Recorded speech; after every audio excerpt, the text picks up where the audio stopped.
In yesterday's lecture, we started with the engineering surveys for highway locations. In that, we saw mainly we have 5 steps in order to get to the end of the engineering surveys. The first step is we have to go for a map study. The second step is the reconnaissance survey, which is the initial visit to your site. Now, though I have written this one after the other. First is the map study and second is reconnaissance.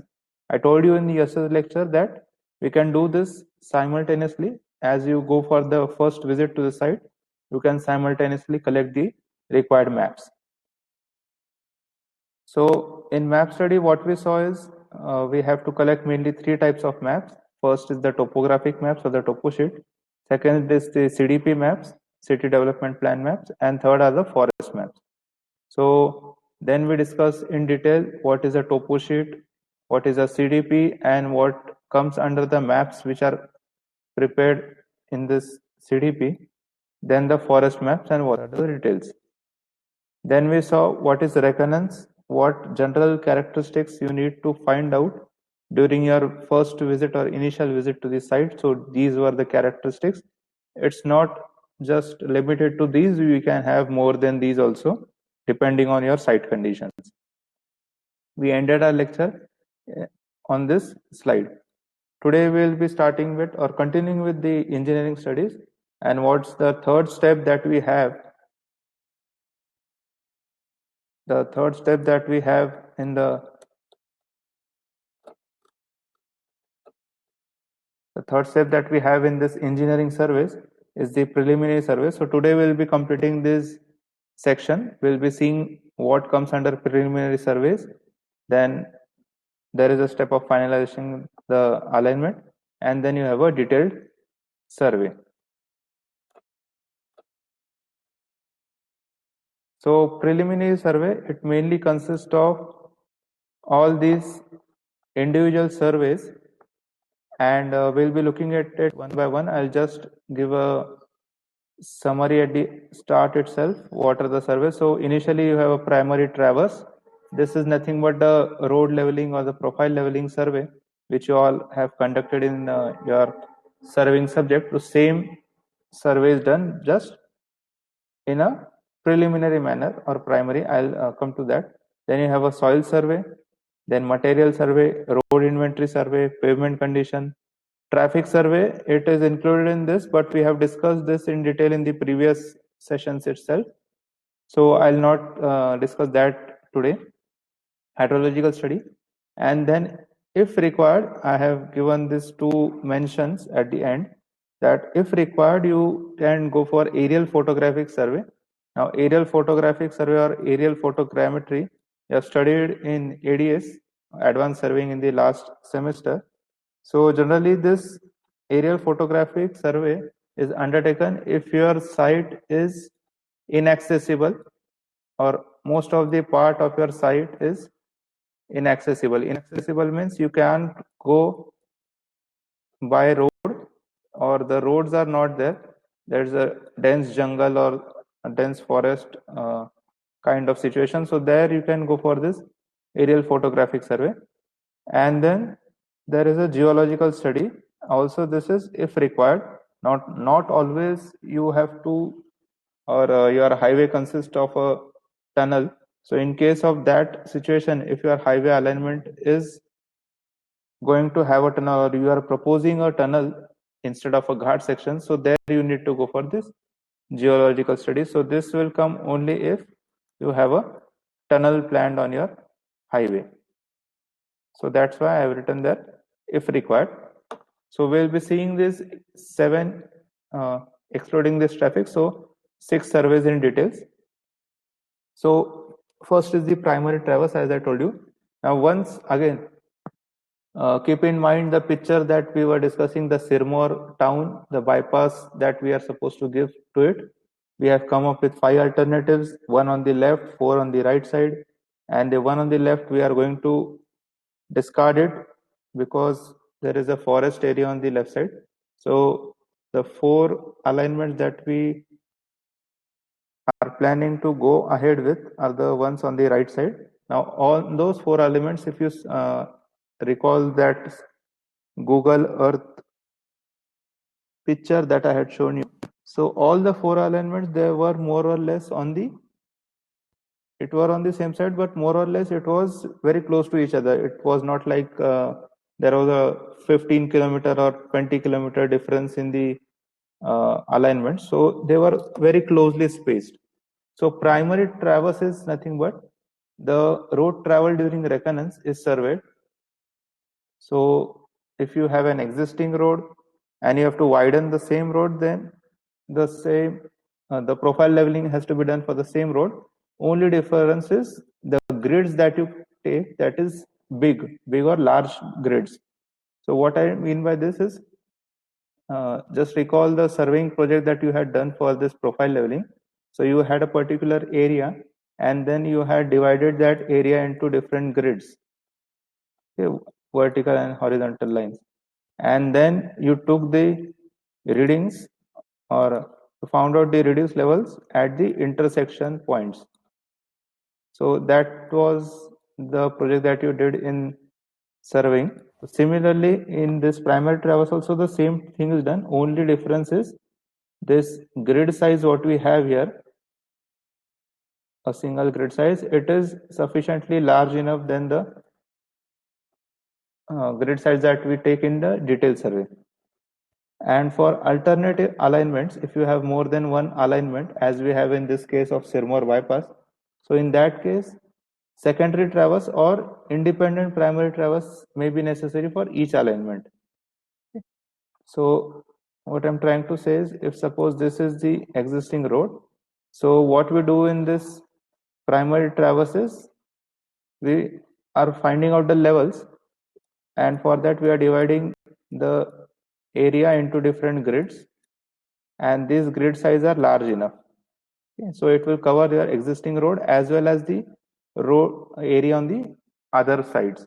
And in case of more than one alignment, so the same thing follows. Whatever alignment you have tentatively marked and you have the GPS locations for it, so using that you can come up with this or go for this primary traverse. Just the thing to remember is the initial grids are large enough, okay, so that you finish this survey quickly, because it's just a primary one and it's an open traverse, so you cannot correct it for the errors.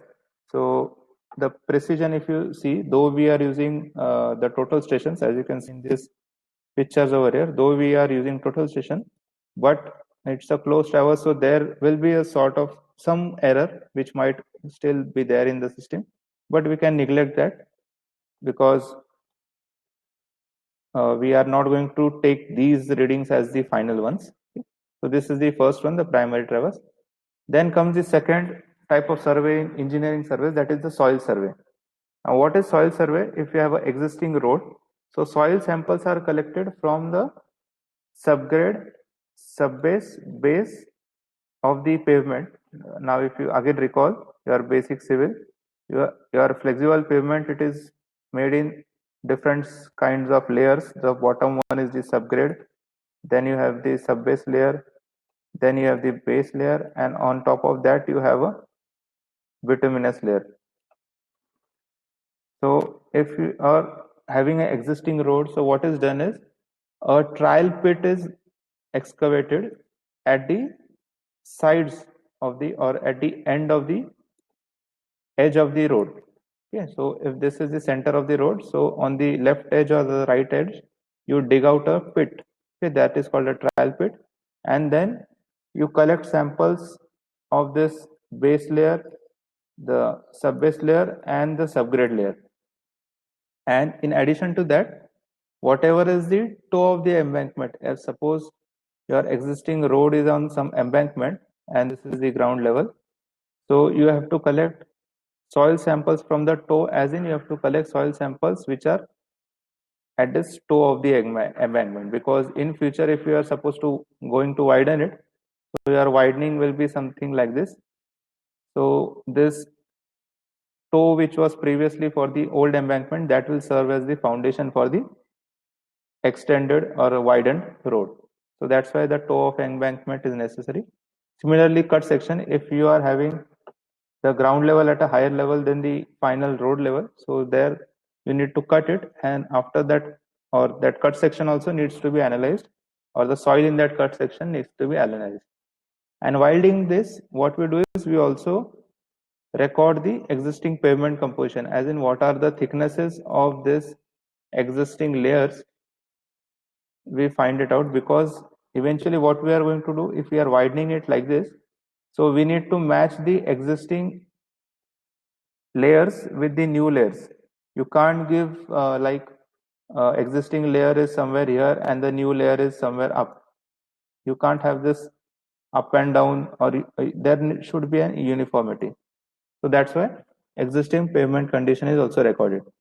Now in case of green alignment, the one which we are discussing in the example, that the Sirmoor bypass, so there is no existing bypass for it, so it's a green alignment. The term used for such kind of alignment is green alignment, where you don't have existing road. So for this green alignment, you collect OGL, that is nothing but original ground level samples, yes, on which you are walking and you are finalizing the alignment or planning the alignment. So that samples you have to take, collected along the proposed alignment, including all the alternatives. So in our Sirmoor case, we have 4 alternatives. So we will be taking soil samples from all the 4 alternatives. Okay, and the quantity of the soil sample is around 30 to 40 kg per sample per material, and it is per soil or material according to the location and the layer. Okay, so for at a single location you have 3 layers, the base, subbase and the subgrade. So similarly you have different locations. Generally we take it at an interval of 500 meter or 1 kilometer, and then these samples are collected in bags. They are tagged with the proper coding, that which sample is for which location, including the chainage, and then they are transported to laboratory for testing purpose. So this is a typical picture of the actual soil survey or the soil collection. As I told you, this is the edge. Okay, this is the main carriageway, and this is the edge. So at the edge of the road, you dig a pit, and as you dig it, as you go on digging it, you just go on collecting the samples. Now if you see here closely, we can very well demarcate the different layers of the pavement that we are seeing. Okay. So these are the different layers. This is the bituminous layer, this is the bituminous layer, this is the base, this is the subbase, and this is the subgrade. So likewise you will get the pavement composition, which I have shown here. We have plotted on a graph. So this is the pavement composition, and as well you will be collecting the soil samples or the material samples. The same is shown here. You can see it in different layers. So this is the method of collecting the soil. Now next is the material survey. Now what is different in this material survey and soil survey? Soil survey is collecting samples of the existing road or nearby the existing road or the proposed alignment. Material survey is something that whatever is the construction material that you are planning to use in your road project, required construction material. So you search for it along the project corridor and also in the nearby vicinity, and then you collect the samples for testing. Now, what material we predominantly require for a road project? We require a borrow soil. A borrow soil is nothing but it is just a soil, but it is borrowed from somewhere else. As in, suppose this is your proposed alignment. So if you think that the soil in the nearby area, suppose this is the nearby area, okay, on the both the sides. So if you think this soil on both the sides, it is not suitable for construction purpose. So what you do is you go in the interiors away from the alignment, and suppose here somewhere we have found out a land which is having a good soil. Good soil as in the CBR is good. Okay, the CBR value is good. What is the CBR we'll be seeing later.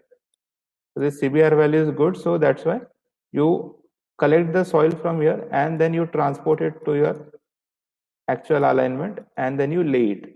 And whatever is the unsuitable soil that you found here, you can just excavate it and dump it to the borrow area. Okay, so you are exchanging that soil. You are just borrowing the soil from somewhere else. So that's why it's a borrow soil. Then the coarse aggregate, the sand, the fly ash. Nowadays, it's compulsory by Government of India that in road project you should have a particular percentage of fly ash used in the embankment or the subgrade. So you need to collect that as well. And obviously, you need water for compaction purposes. Now, other than that, you will also say that you require cement, or you require bitumen. So cement and bitumen, it is generally procured from the industry directly. You do not find it naturally anywhere. Okay, bitumen. So as these are directly procured from companies, so we don't consider them in the material survey. We'll be directly getting the packed product from the company. Now this is a typical example that how we collect that material. So suppose, as I told you, this is the area. Now all these pictures I am showing for the specific project that we are discussing, the Satna Shankargarh Road. They are actual pictures from the site itself. So this is the land that we had identified for the soil.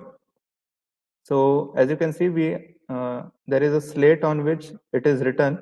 We tag that soil sample. It is SSBA2. SS means Satna Shankargarh. BA means borrow area, and 2 is the second borrow area that we had identified. This is the name of that borrow area or the village. So likewise, you have to tag that sample. So similarly, the aggregates, we had found a crusher nearby the alignment. So again, SS Satna Shankargarh, AQ is aggregate, and 2 is the second quarry that we identified. So similarly, for sand, for water we had, you have to collect the sample from the river or the any water body from where you can use the water. It's not like if it's a private borewell or so, if they agree to give the water during construction, then only you can take it for testing purpose. Otherwise, there's no use in testing it, because if you test a particular water and you use some other water during construction, the results will obviously you can't apply the results to those water samples.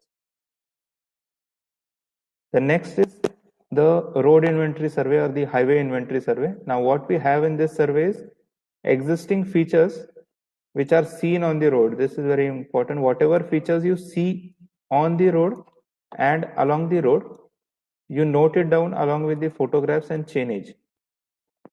Now in all the surveys or in all the slides, you'll find these two terms in every slide, that is the photographs and chainage. Now why I am specifying these two is because you should be able to know afterwards when you go from site to the office and start designing. So you should know that at what chainage or at what location of your alignment you have this feature. So that's why this is important. And photographs, obviously you require it for the report purpose. So in this inventory survey, what we see is or note down is the chainage, the carriageway width, how much it is, whether it is same or it is varying, you have to measure it.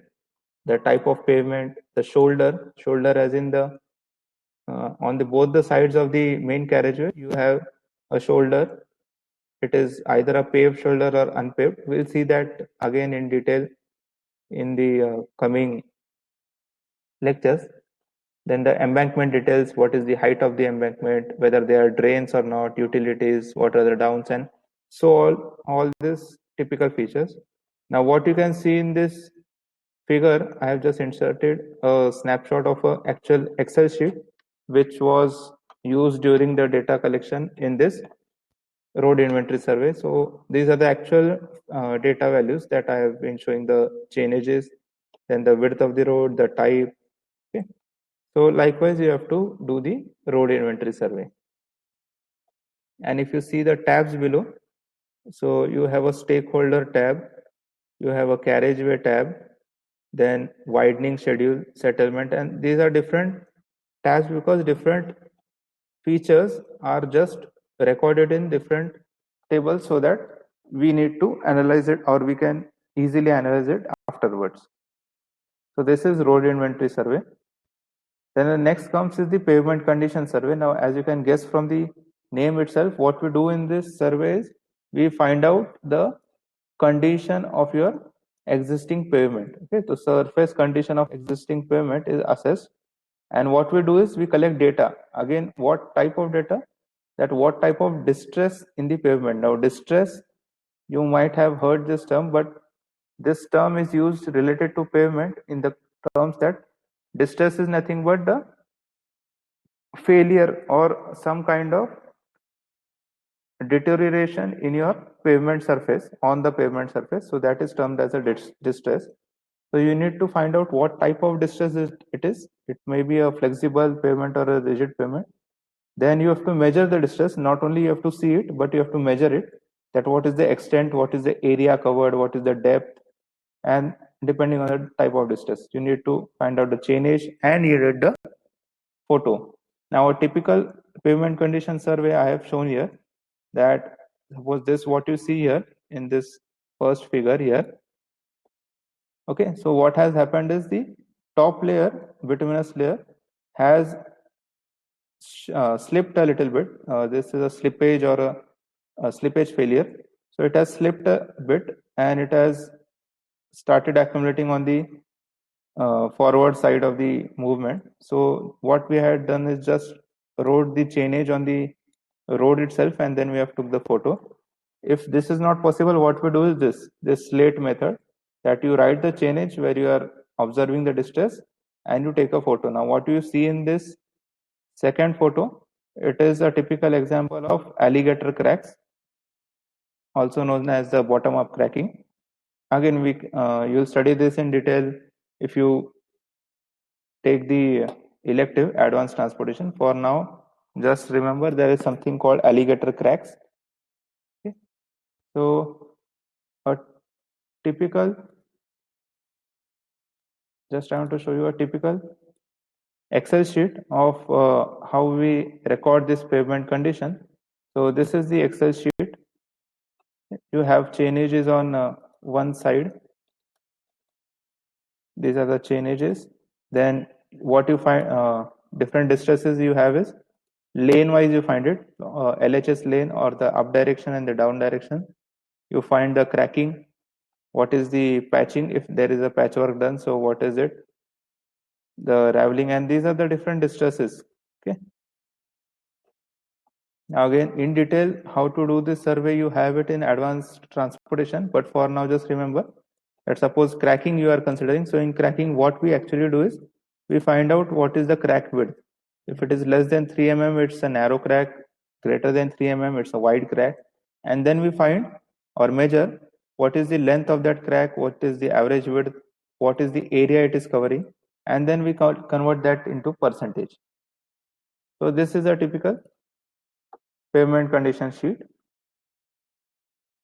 The next in line, we have a hydrological study. Now what we do in this is we have, or every highway, it at least has a small bridge or some culvert or something, some crossing over the water body. So in that sense, we need to do the hydraulic assessment of the project corridor, and including the bridges and the culverts. This bridges, it can be the major bridge or it can be the minor bridge. I just coded it MJ and MN. MJ is major and MN is minor. And what we do is we do a site visit, and we also do local inquiries. Now, why this is required is, if you see this picture, I have shown a typical, again, snapshot of the actual survey that was done for this road, Satna Shankargarh. So we note the chainage, we note the existing span of the structure, if it is a bridge or a culvert. Then what is the water body? So here you can see it can be a local drain or it can be a river, as in these two cases you can see. Then what is the highest flood level? So in cases of flooding, it can be annual flooding or after some years. So what is the level of the water. So if you see here 1 meter below the soffit, that means it is below the soffit, means it's below the bridge level. But in this case, if you see, so it was seen that the water level was half a meter above the road top. So clearly this bridge, whatever it was over this river, so it went underwater during the monsoon season. So if you see the raising required, this column, so there we have given that you need to raise the height of the bridge by 0.5 to 1 meter above the existing road top. So clearly raising the height of the bridge means you have to dismantle the existing bridge and construct a new one. So, or you can construct a new one on the either side of the existing bridge and keep the existing as it is. So it's the choice of the designer. So this is what we do in the hydrological study. We do the hydraulic assessment of the project. Also, we collect the hydrological data related to rainfall and natural drainage, and then we calculate the peak discharges. Now, whatever you have studied in the third year, hydrology and water resource engineering, HWRE, so all that will be used in this hydrological study. Okay, so that's the actual implementation of what you study in the field. And whatever formulas or methods you have studied to find out the peak discharge, the same methods are used. It's not like you have studied some theory and on site something else is used. It's not like that. The same thing or the same concept is used in the field also. Now, this is the hydrological study. So we have seen the map study, the reconnaissance, the preliminary survey.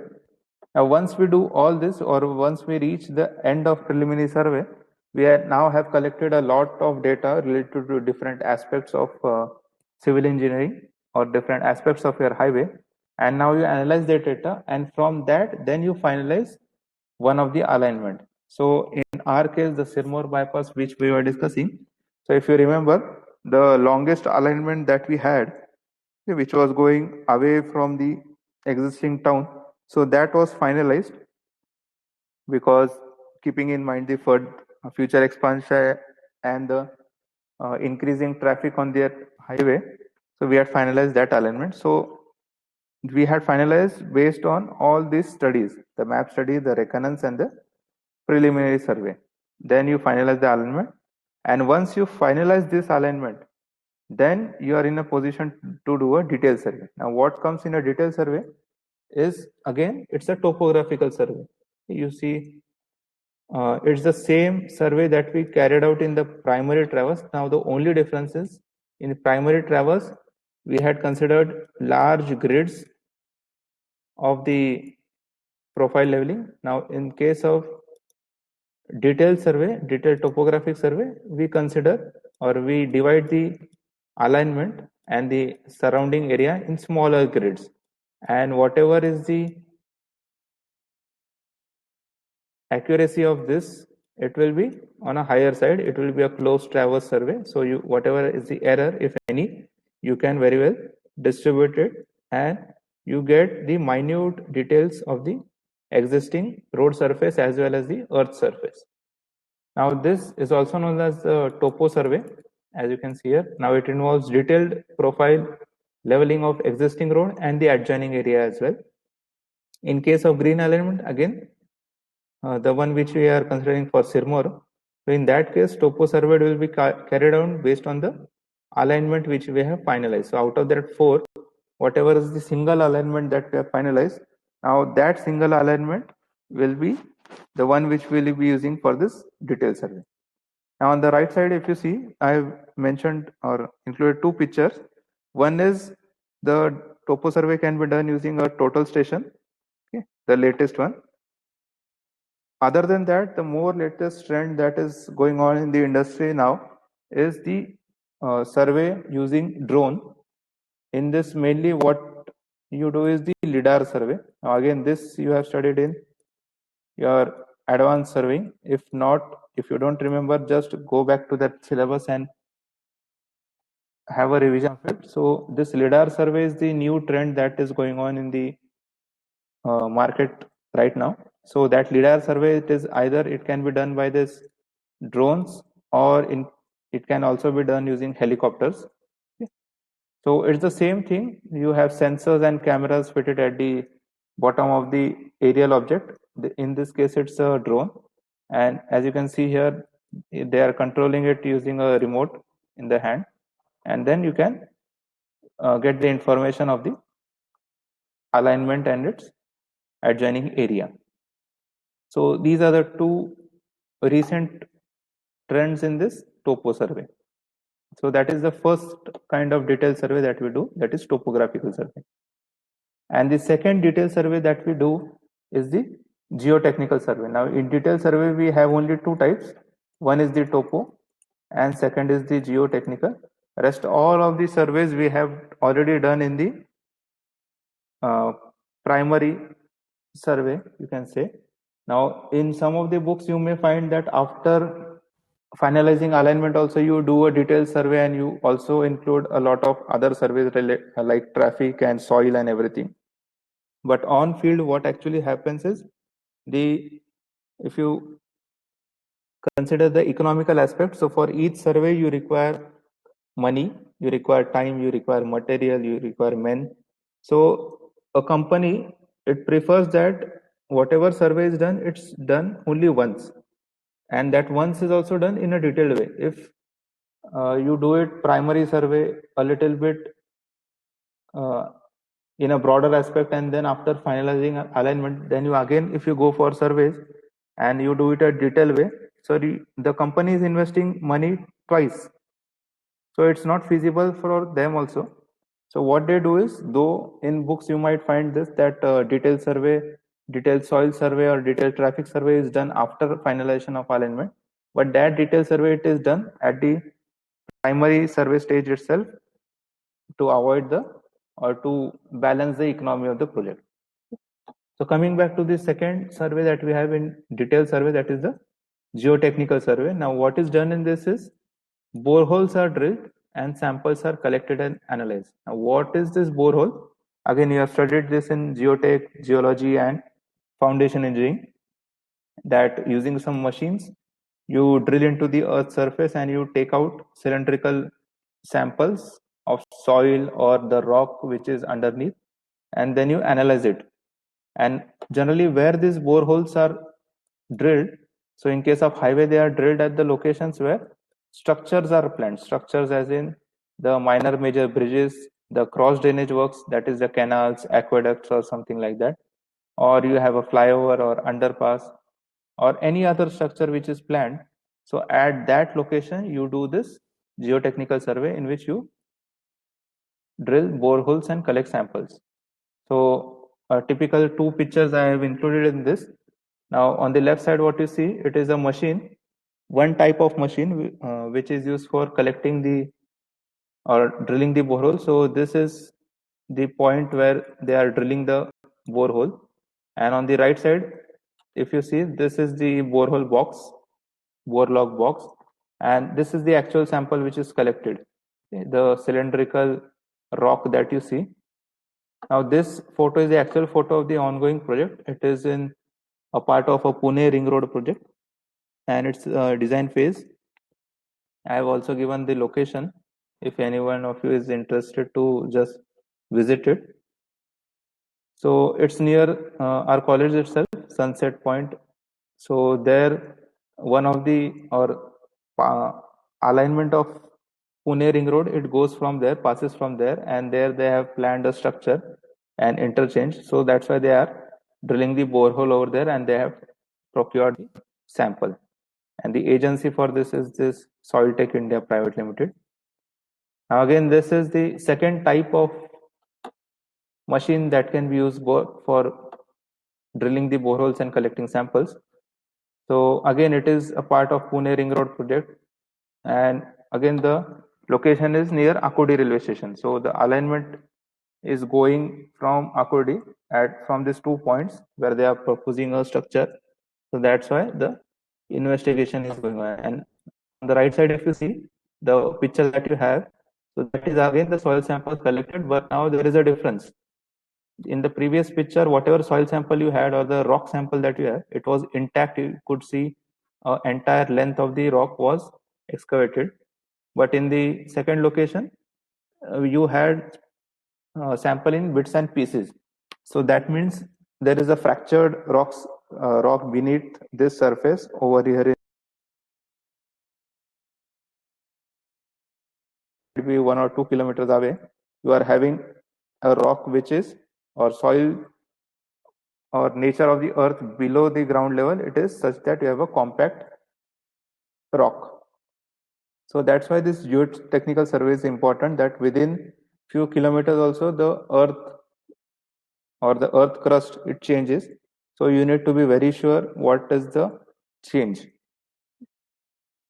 So this is all related to the surveys, the planning surveys. This is the end of that section of planning surveys. Now just a small topic that I will cover in this lecture, the last point, that is once you do all this, you do all the surveys, you analyze it, you finalize the alignment, and then you go on designing. Now, after that, you have to submit a report, obviously. So there is something called DPR, which is detailed project report. Now this detailed project report, it includes lot of content. Now it's not possible to show you the whole report. So what I have done is I have just mentioned the chapters that are included in this report. So from that you can very well guess what goes into that chapter. First, you have an executive summary, which is sort of an abstract for that project report. Now, the seminar that you might have done in your last semester, so that seminar report also might have some abstract or summary. So same way, this is at the beginning of the report itself.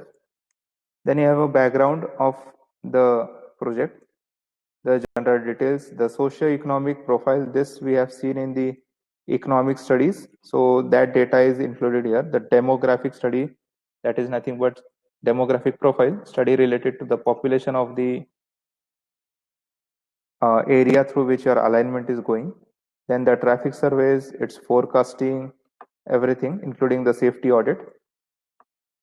The engineering surveys, whatever we have seen in the past 2 days. So all that data is, and the analysis is included in this 7th chapter.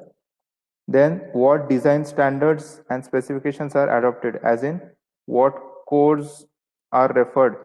So clauses of those codes are given in this chapter.